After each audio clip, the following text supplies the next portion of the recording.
Gang, I'm actually going to cheat and do the thumbnail right now.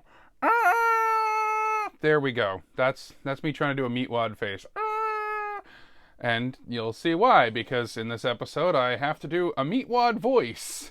But I bet it won't look very expressive, so that was me cheating the thumbnail. There's a little behind the scenes for you. I tell you right now, I'm not looking forward to having to do a Meatwad voice for 30 minutes. I'm going to see if I get through this whole glass of water.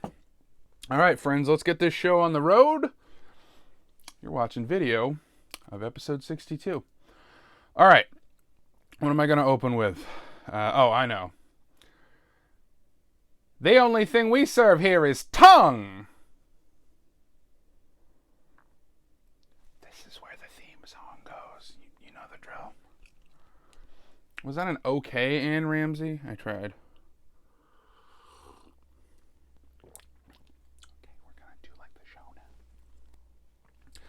You're listening to Fix My Carcast, hosted by Bear Claw Billy, and this is episode 62.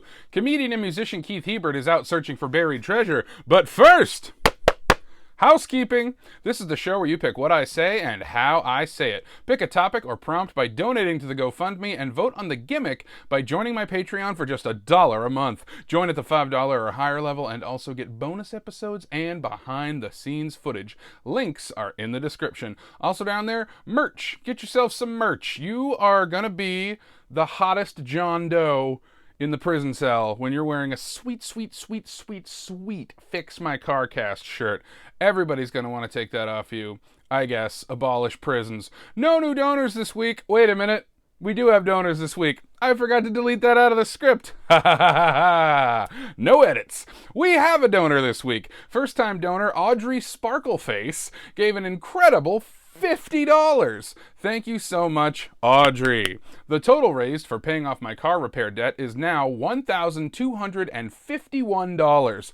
Also, when we get to $2,000, we unlock an automatic show gimmick, which is I will watch all the Fast and Furious movies back to back and then record my podcast at the end. Fun fact, did you know that this whole podcast disappears when we hit $3,000? You better catch up now. Just 61 previous episodes. Hey, how do you like that new theme song? Okay, I'm going unscripted here for this ludicrous backstory. And then it says in parentheses, do the backstory. Okay, no, but genuinely, I try to keep housekeeping going at a good clip, but this is too ridiculous not to tell you. So Audrey Sparkleface, who you heard in last week's episode, and who is in fact my sister, gave me a call and said, that my singing is not great in last week's brand new theme song. I'll tell you all this at the end, but if you pay $50, you get to change the theme song. So last week was our first theme song change, and my sister comes in making fun of my voice. I know I can't sing. I'm a producer. I don't sing. I only sing when I'm laying down a demo, and then I hand it to someone who knows what they're doing with their throat. Wink. So my sister calls me out. So she gives $50 and says, let me sing your theme song. And I'm like, whoa. I'll allow it, but you have a deadline. Because here's the thing. There's exactly one person I trust to get this show done on time. And it's me. Why do you think one person does this show? It's because the only person I trust to do things on time is me. And so I give her a deadline. I say, okay, first of all, I'm going to send you the track. I want you to nail the vocals as best as you can. Now, I'm fully expecting to be set up for she's going to sing it in a weird, silly voice, and then that's what it's going to sound like forever. If she was clever, she would have done that. But instead, she's like, no, I'm going to crush these vocals. I know exactly what I'm doing, and I will definitely get this done by the first deadline you give me, not the 2 backup deadlines you will eventually give me. Foreshadowing! She's my sister. I know what she's like. So, you'll notice that's still my voice in the theme song. So what happened? Well, she had to get ready for a flight. And I told her, you're not going to get this done. And she texts me back, reverse psychology, very clever. And I'm like, nope, just my lack of trust in anyone else. And gee, I wonder how I got like that, because she failed. So after she failed, I was like, hey, you need to tell me what to change then, because you paid to change it. Also, you still haven't told me a topic. Ugh. This person who is my sister. So Audrey Sparkleface is like, all right, I'm going to record the vocals at the airport. And I'm like, what? No. Then I say, you know what? Fuck it. Yes, record it at the airport. I don't care. So then she says, okay, never mind. Here's the change I want you to make. Bring the harp to the forefront. I'm like, that's your change? Turn up one of the instruments slightly? And that's when she says, fine, put a kick-ass heavy metal guitar solo in it. And I'm like, all right, now we're talking. So anyway, that's the full backstory on why the theme song sounds the way it does now, which, by the way, fun fact, I haven't done that yet, so I hope the solo was kick-ass. You tell me. Get in the comments. Leave a 5-star review. Anyway, don't like the new theme song? Well, if you make a donation of $50 or more, in addition to picking an episode topic, you get to change one thing about the theme song forever, unless somebody else changes it back. Does the metal guitar need some jazz piano and dubstep drums? $50, I will Frankenstein that up for you. No new patrons this week. Hey, did you know we don't have a single patron named Adam? Weird. If any person named Adam or Addie or Ada or Adrock or Adamantium joins my Patreon by the time the next episode is recorded, I will title that episode Tucker Carlson's O-Face, regardless of the episode topic. Come on, Adams, go fox yourselves. If anything, fox me. Now it's time for a topic suggestion. I'll suggest topics I think I could easily talk about for a whole episode, though admittedly I think the show is more fun when it's something I'm completely clueless about. So, something I could talk about is the time I got trapped in an elevator. Was it scary? Was it sexy? Was someone secretly the devil the whole time? If you want to know, donate now. Checking in on the best city in the world, based on which city listened to the last episode the most, and our big winner is Westbrook, Maine. Congratulations, Westbrook, Maine. Let it be known that your Garden of Surging Waves, Clatsop Spit, and Cape Disappointment are the best in the world for 7 days. Last episode, I had to talk about juicy mermaid gossip while calling my sister. You can see video of me springing surprise mermaid improv on my unsuspecting sister in real time over on Patreon. Warning, the audio has not been enhanced in the video version as I wouldn't have been able to make the deadline due to technical difficulties, but it's there if you need proof that it was all improvised in one go. Also, head over to Patreon for a bonus episode where I talk about all kinds of behind-the-scenes stuff while doing the dishes. By the way, if you're wondering if last week's episode being forced to be nonsensically titled Hear Me Out About J.K. Rowling made it more or less popular, less. Way less. I love having a podcast where I actively make it worse. For money! Alright, let's talk next week's gimmick poll. These are your choices for next week's episode gimmick. They are, number 1, put duct tape all over my face. Number 2, do it like a local news broadcast. Number 3, do a Winnie the Pooh voice. And number 4, record it in total darkness. There are no returning gimmicks because y'all still ain't voting enough. Remember that any gimmick that gets just a single vote is eligible for a second chance in 6 weeks. Be sure to vote over on Patreon. The poll closes Thursday, March 16th at noon Eastern America time. All right, time for today's gimmick, which is do a Meatwad from Aqua Teen Hunger Force voice. Of course, gimmicks don't start until housekeeping is out of the way, just in case any of them prevent me from sharing vital information. But now, we are entering the gimmick zone. From this point on, gimmicks are active and everything is improvised. Today's topic comes to us from Audrey Sparkleface for $50, and I've been asked to talk about, quote, what a brilliant actress and feminist fucking icon the woman that plays Mama Fratelli is.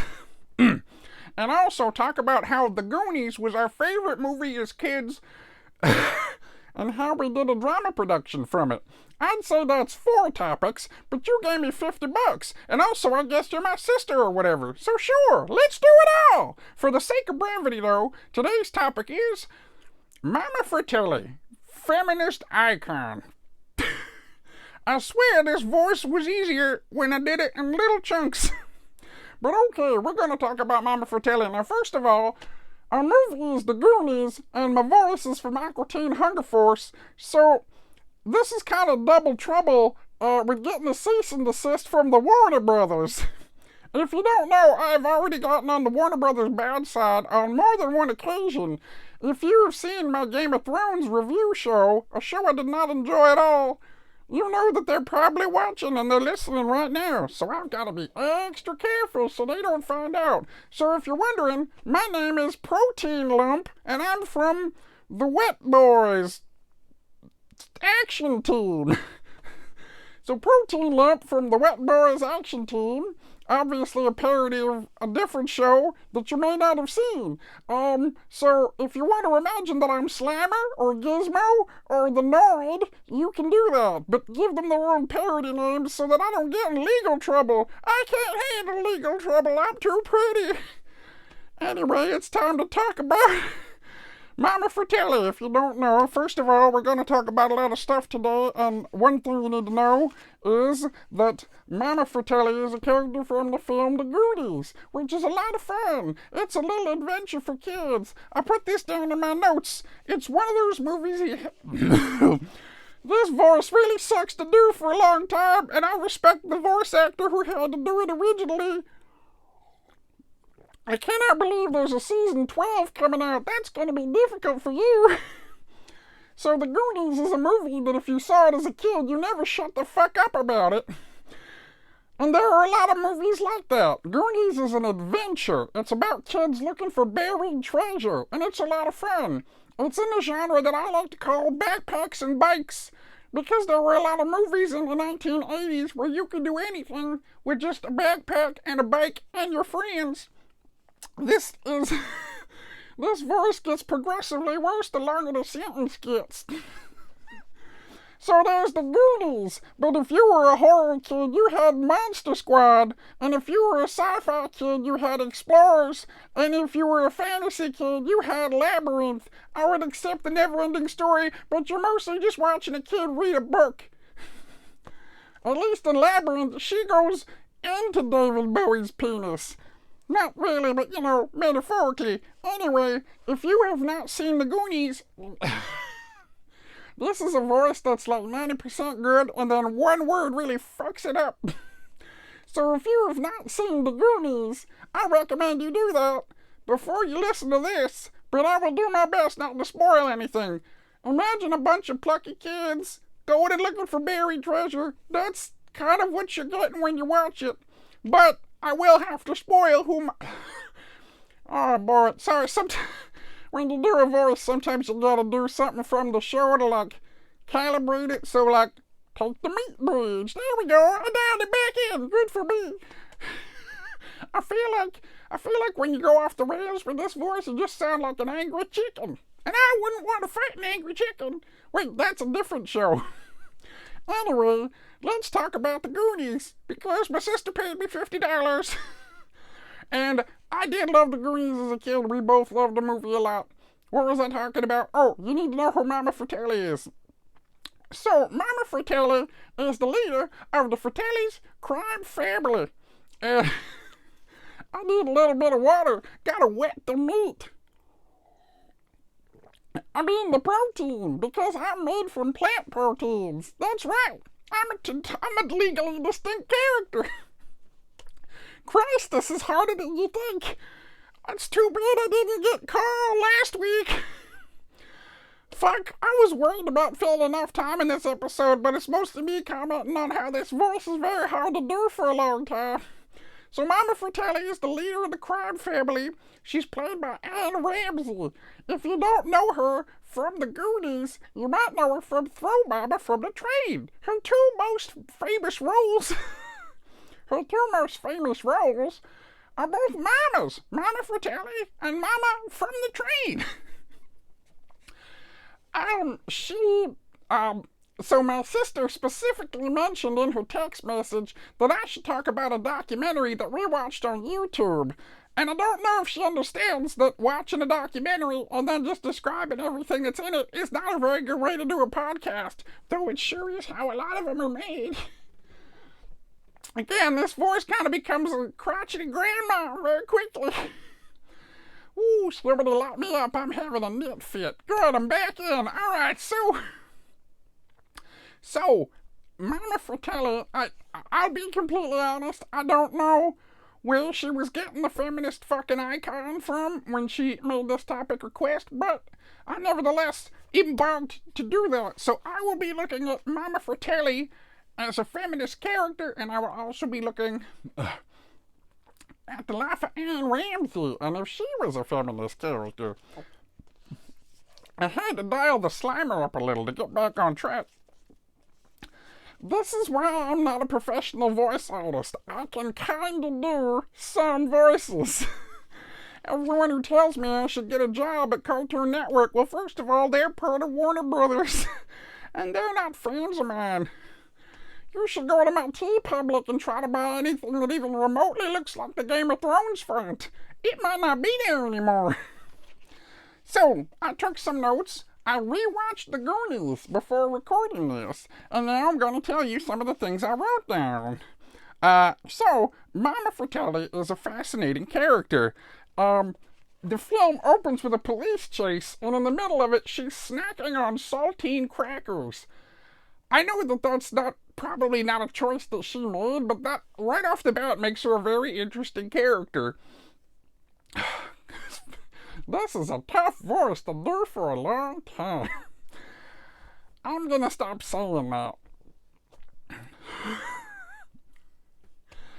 I thought this was the easy gimmick. Okay, so Mama Fratelli runs the crime family. She has, spoilers. She has some children, and that's all I'll say, but they're all adult children. And so she runs the crime family, and she basically finds out about the buried treasure. She finds out about the buried treasure at the same time as a bunch of little kids. And so she's a very threatening presence, and she's following them around through a bunch of caves, and getting around their booby traps, and trying to get her hands on the treasure so that they can have lots of money and run away with her. But she's a very funny character. It's very hard to play a villain in a children's movie without it just being over the top and campy. And I like how Anne Ramsey brings kind of a subtlety to the character. It could just be an arch villain, but she's not doing that. But she also is hamming it up for the camera. It's really a one-of-a-kind performance that I don't think you can replicate. I just feel like it's a moment locked in time where her performance is just this perfect character, and everyone who saw her just sees them in their mind like that. Sees her in their mind like that.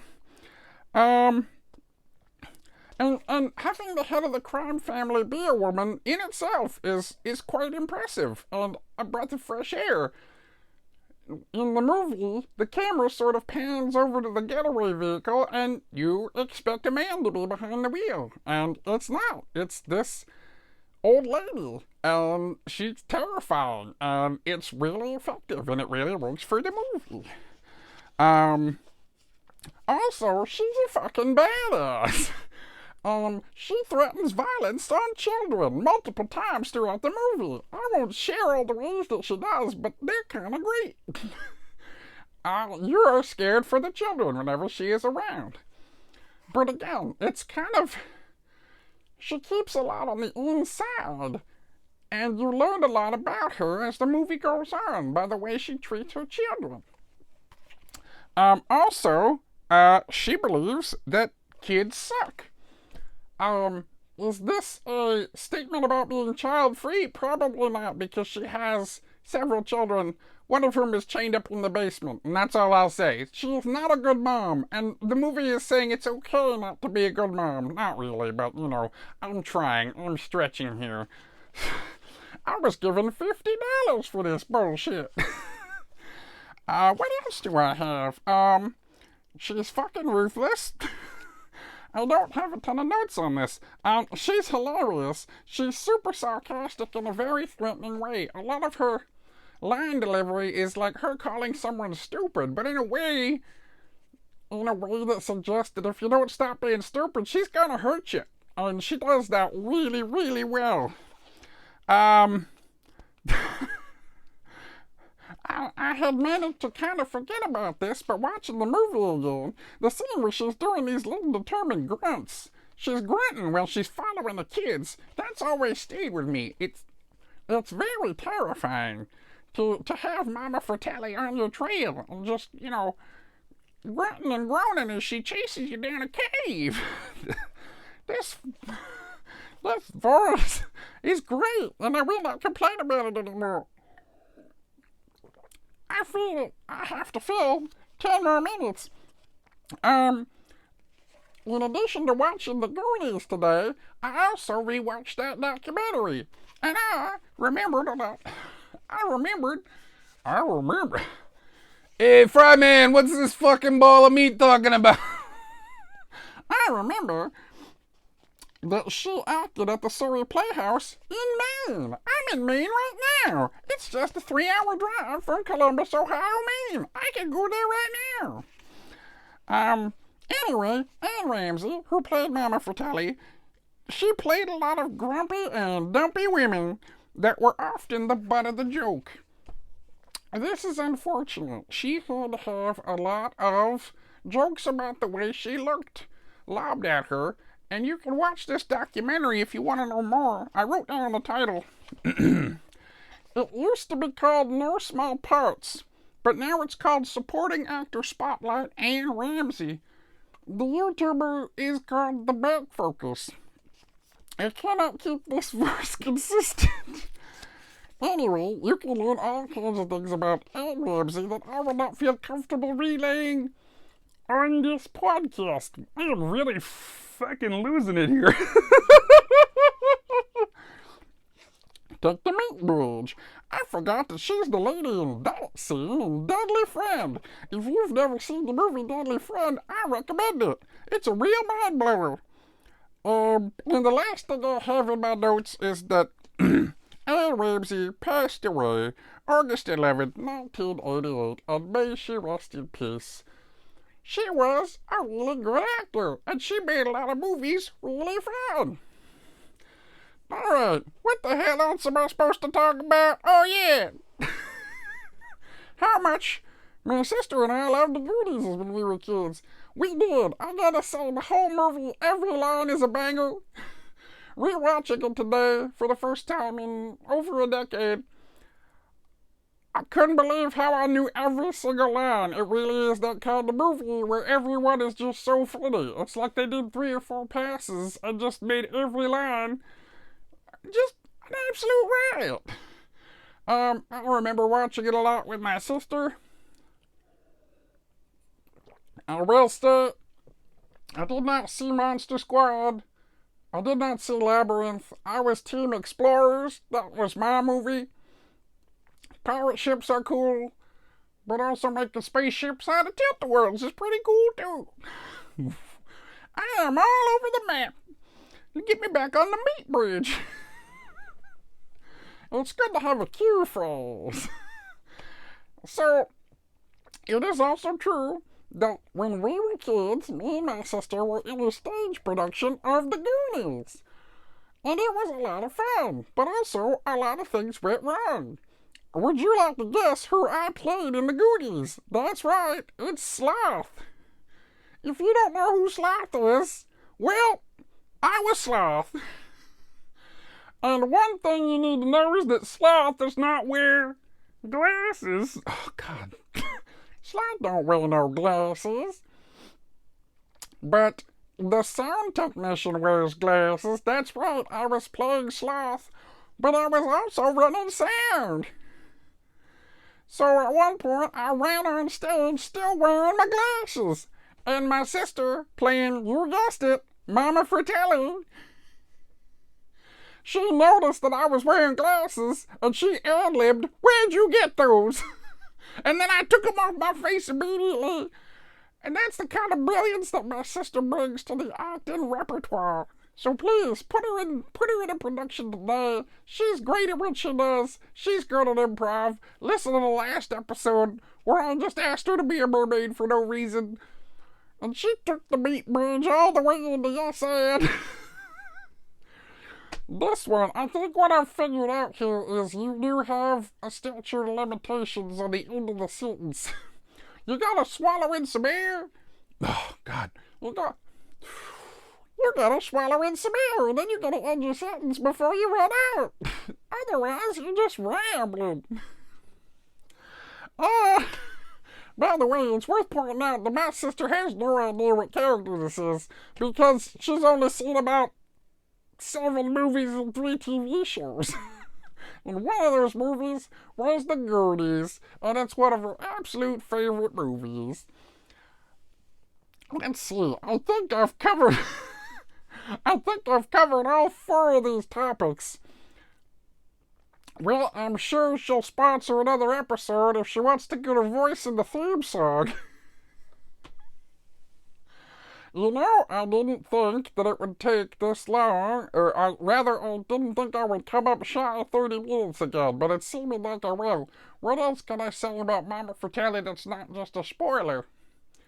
I love her little beret. It's such a great choice. She's got a beret and little black gloves, and if that don't just make her the scariest... Wait a minute. I'm allowed to talk about the fucking icon that Anne Ramsey was. That's how I'll fill the last 4 minutes or so, because she was great. She's in a lot of bit parts. She's in a couple of episodes of Wonder Woman, which is another show that I like. It also belongs to Warner Brothers, I think. Oh my gosh, they're definitely gonna shut me down!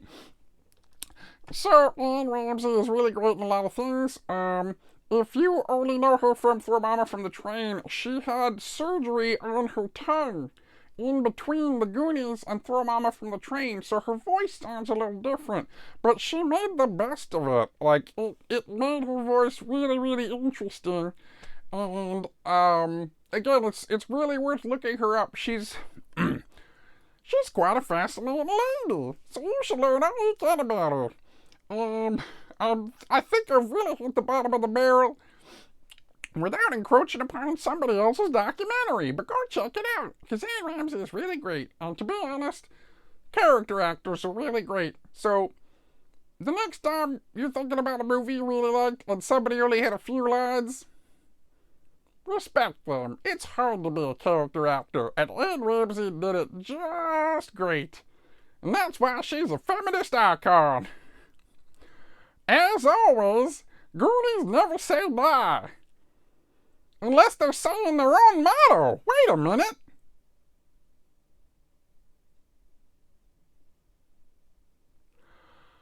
Whew. And there we go.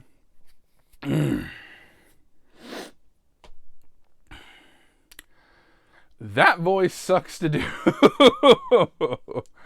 Anyway, here's your behind the scenes. Yeah, I got through most of that glass of water.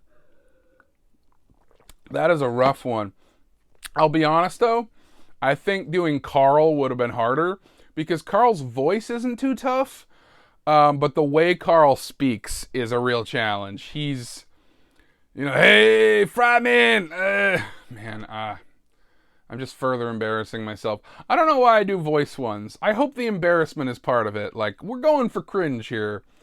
Also, yes, I wore a Superman shirt because Sloth wears a Superman shirt. Another Warner Brothers. I gotta get out of here before they find me.